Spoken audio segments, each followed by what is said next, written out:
Shalom, Bapak Ibu, saudara-saudariku yang dikasihi dan diberkati oleh Tuhan. Hari ini bersama saya Pendeta Seriwati STH, melayani di Jemaat GKI Tumbang Sangan, Sawam Resort GKI Telaga Akan.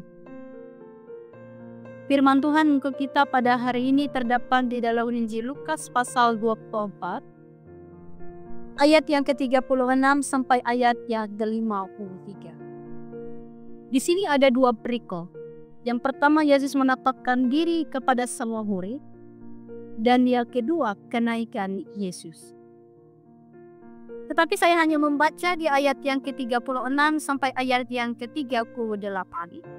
Dan di perikop yang kedua, di ayat yang ke-50 sampai ayat yang ke-53. Mari kita bersatu di dalam doa. Kita berdoa. Ya Allah, ya Tuhan kami, di dalam Yesus Kristus yang kami puji, kami sembah dalam hidup kami. Kami bersyukur atas kasih dan penyertaan Tuhan di dalam setiap hidup kami. Dan saat ini Tuhan, kami akan merenungkan kebenaran firman-Mu dalam hidup kami. Tuntunlah kami dalam hikmat-Mu, sehingga firman ini boleh menjadi kekuatan dan pengharapan yang baru dalam hidup kami. Meneguhkan setiap iman pengharapan kami, di mana kami selalu percaya dan mengandalkan Tuhan di sepanjang hidup kami.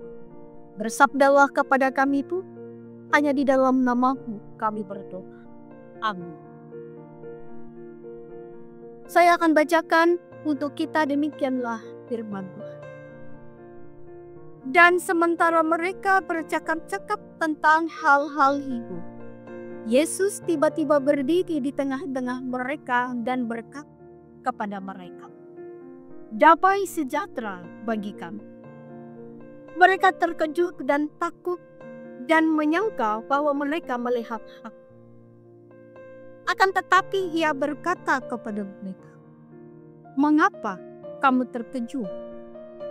Dan apa sebabnya timbul keraguan di dalam hati?" Di perikop yang kedua, lalu Yesus membawa mereka keluar kota sampai dekat Betania. Di situ ia mengangkat tangannya dan memerhati.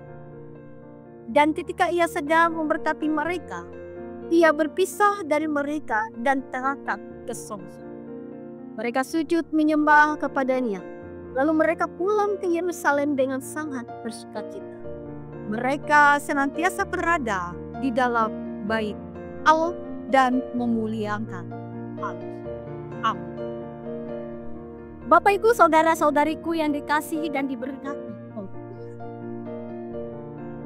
Tema renungan untuk kita pada saat ini yaitu percaya. Tidak ada lagi keraguan.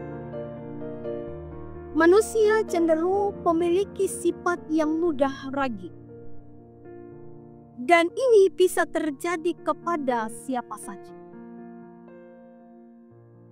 Mengapa manusia bisa timbul ada perasaan ragu? Salah satunya penyebabnya adalah pengalaman masa lalu yang tidak menyenangkan atau trauma yang dapat menyebabkan keraguan itu sendiri. Di sini juga murid-murid Tuhan Yesus juga mengalami hal itu. People ada keraguan dalam hati mereka terhadap Yesus. Mengapa?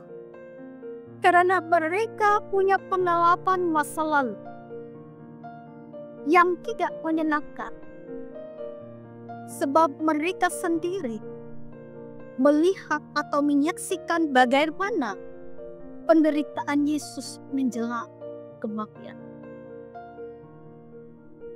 Bapak Ibu, saudara-saudariku yang dikasihi dan diberkati, ketika Yesus beberapa kali menampakkan diri kepada mereka atau murid-muridnya, di ayat yang ke-37 sampai ayat yang ke-38 ada reaksi dari murid-murid. yaitu mereka sangat terkejut dan takut. Dan dalam hal ini, Yesus mempertanyakan hal itu. Mengapa timbul ada kebangkuan dalam hati?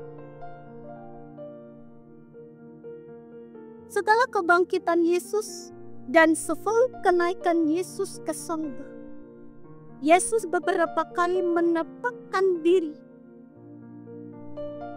kepada murid-murid, bahkan disertai dengan bukti yang nyata. Ini bertujuan untuk meyakinkan murid-muridnya bahwa dia benar-benar hidup sesuai dengan janjinya kepada mereka dan kita semua yang percaya. Tujuannya agar murid menyadari bahwa setelah kenaikannya kita tidak lagi mengalami keraguan, justru sebaliknya menjadi saksi atas semuanya dengan percaya memberitakan. Bapak, Ibu, saudara-saudariku yang dikasihi oleh,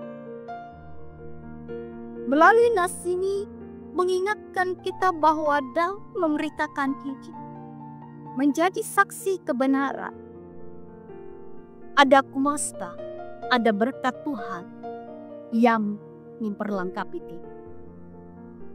Dan yang kedua, bahwa dengan percaya kepada Yesus secara totalis sangat mendorong kita untuk dengan setia terus melakukan perintahnya dalam hidup. Keraguan kepada Kristus membuat kita menjadi takut untuk bersaksi, untuk berkata. Tetapi kepercayaan penuh kepada Yesus mendorong kita untuk terus bersaksi, bersekutu, dan malah Tuhan memberkati kita melewati firman. Mari kita. Kami mengucap syukur atas firman yang telah kami dengar bersama pada saat itu. Biarlah kami menjadi pribadi yang menyerahkan seluruh hidup kami kepada Kristus secara total. Supaya dalam kehidupan kami, dalam setiap karya pelayanan kami, itu boleh kami lakukan dengan sepenuh hati dan menyerah percaya sepenuhnya kepada kita. Dan saat ini Tuhan, kami ingin menyerahkan semua kekikit kami dan bahkan sepanjang hari ini hanya ke dalam tangan. Biarlah Tuhan menuntun kami dalam kasih-Mu dan berkatilah kami. Biarlah kehidupan kami boleh menjadi berkat dan senantiasa berkenan dan pemuliaan Tuhan. Di dalam nama Tuhan Yesus kami berdoa dan bersyukur. Amin.